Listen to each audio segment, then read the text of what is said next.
Alright, today we're going to take a look at Transformers Combiner's Menasor. We are in the sunken Decepticon Nemesis at the bottom of the ocean, and we're going to look at this great combiner. First of all, if you want to see how big he is, this is the Legends Cosmos, and you can see he is huge compared to him. If you want to do a size comparison, compare to one of the deluxe aerial bots. Here you go. You can see he stands fairly decent in size, but obviously since he is made up of 2 deluxe legs, 2 deluxe arms, and a Voyager top, he's going to be a lot bigger. So this is a lot better than the one combiner we got of Bruticus from the was it Cybertronian Wars or whatever, Fall of Cybertron a few years ago. This guy actually has a Voyager for his middle section like he's supposed to. So let's take a look at him now that you've seen a little bit of size comparisons and see what he can do. So first of all, this guy is very posable. Again, as you probably already know, is the arms and the legs can be switched. You can push this whole section together and then flip the top and it'll be a leg, or for these legs you can open them up down here, and then with their legs and their waist swivels, that is the elbow of the arm, so they can go either way. So let's take a look more at him and look at some of what he actually really looks like. So I left out the middle piece because, you know, that's great, but it just takes up some space, and I want to show you just some of kind of the stuff that is some of the molding that's taken place here. So you can see there's a lot of molding in the inside. Now personally I like it, but I would put some color on it. You know, maybe go back to the original Menasor and take a look there and see what it looks like, and just add some coloring onto it. In terms of his face sculpt, I like the face sculpt. I know some people said they don't, but it looks pretty scary. You know, he's got this little drawn down mouth, he's got the dark red eyes, and he's just got the horns, which are movable, and I like it. I think it looks pretty good. So in terms of the face, what can the face do? Well, it can move all the way back, which obviously looks weird, but it can move back and it can turn back and forth. It's just on this big ball joint. You can see the ball joint in there. So that's where the face is. Now, one thing that you'll want to know is that if you pull this little flap up, his legs normally look like this when you have him as Motormaster, and in both the car and the truck, the truck and the robot form. However, in order to give him the shape and to give him some posability and really help hold him there, there is a little divot here and this little groove in here gets on this little tab, and that tabs it in and holds it in place. So that's really, besides you know, sticking the guys in, that's really the only thing that's different. I've already been through the transformation in the earlier video if you look up for just Motormaster, so I'm not going to go through that for this. Just going to show you more what he can do as Menasor. Okay, so what can he do? Well, obviously for the arms, you can move them, and they're on ratchets. You can hear that. And they're pretty strong ratchets, because this has to support the weight of an entire deluxe sticking straight out. You know, so that's pretty tough. Again, now you can see his arms sticking straight out, and he's still standing fine. Sorry, put that down. Which is good for this figure. You don't want to be able to move him around and not have him hold anywhere. So he can still stand up quite fine. You see he's got the nice sword, as you'll see later on in another video. If you want to look for the Motormaster, it comes apart in 2 pieces, so it can really go either way like this. Now, something that is nice that I find likable is that the hands are different for all 4 characters. So for this one, you can kind of see it's got this, you know, these kind of more of a points at the end, whereas this guy, it's completely open. It looks like it has a V8 engine on this side, and then for the 2 down here, again, they're also quite different. So there's a lot of differences to this. It's not just a simple combiner where one piece works for everybody and it's all the same. One piece does work for it all, but it all has some differences.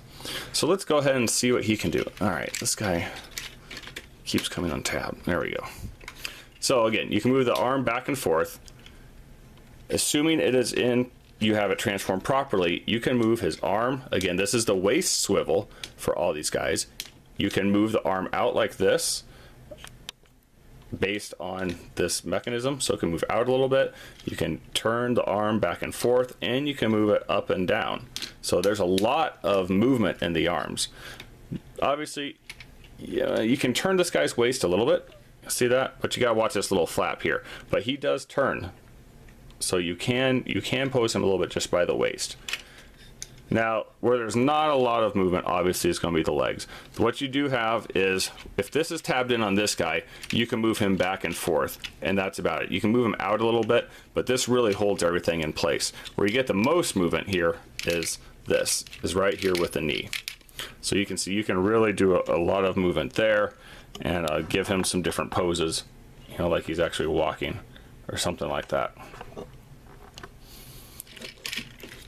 Now, as I mentioned before, he's a pretty good size combiner.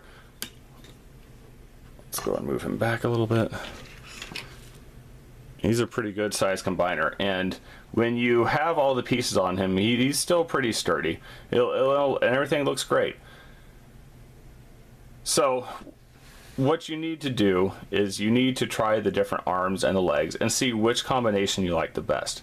Now, I will say some arms are better than other ones, and some legs are better than others. So for this guy, for these two down here, this actually is how it should be transformed. Let's see, move that down, kind of like this. But I don't like that because they look completely different. But that is the way that this one seems to feel like it needs the most, because if you push his head up here and you move this up, then it wants to be kind of like that. And that looks okay from this angle, but from here, you see it just looks like a big old chunk of car sticking out, versus on this side, you know, it looks much more like it's flushed together, that the way it's supposed to be. And then there are other ways. So like right now, I think for this arm, I would like this to be on the outside. This is the top of the car. However, you get the bend on the inside. So if you do turn it out there, see it at the waist right here, it does not bend. You cannot bend it the other way. So if I was to turn this whole thing around and have that be the inside, you would not be able to do anything with it. So like if I turn it here, that's as far as it can go on the inside. Whereas if I have it like this, it can go all the way. Oop, I lost one of my guns. So see, it can go all the way inside. Again, I'm sure you have probably already noticed, but all of their hands can move. So you have fingers that can move in and out. Again, they're all connected. So you can move them all the way in, all the way out. You have a thumb that can move up and down and sideways and up. So you can make it look like you have a fist if you want, something like that. The only thing I'm really not a huge fan of, and that would be kind of these little knuckles sticking out.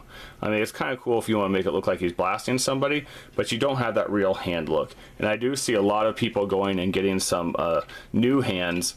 I'm not a huge fan of the hands, the type that's out there right there. They look a little too stringy to me. But I do see people getting new hands because they want something that you can move all the fingers and do a little more movement with, which is not surprising. I understand that.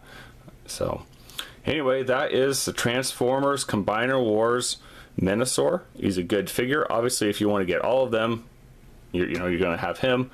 But I really like him. I think he's good. However, I do not think he's as good as Superion. I think Superion is probably the best one so far. I have not made the Optimus because I really don't care about the Optimus Maximus or whatever. And I have Cyclonus, and I played with the Galvatronus. And the Galvatronus fitting looks great, but there's not really a good color scheme with mix and matching pieces I would put for them.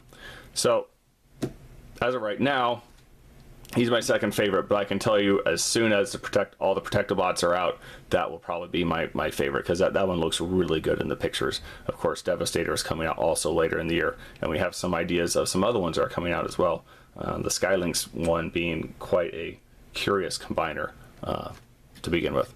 So anyway, if you have any questions, shoot me a question in the message. Please click the like button down here. See, it's right down here, right down there. Click that. If you enjoy these videos, please click the subscriptions button, and thanks a lot.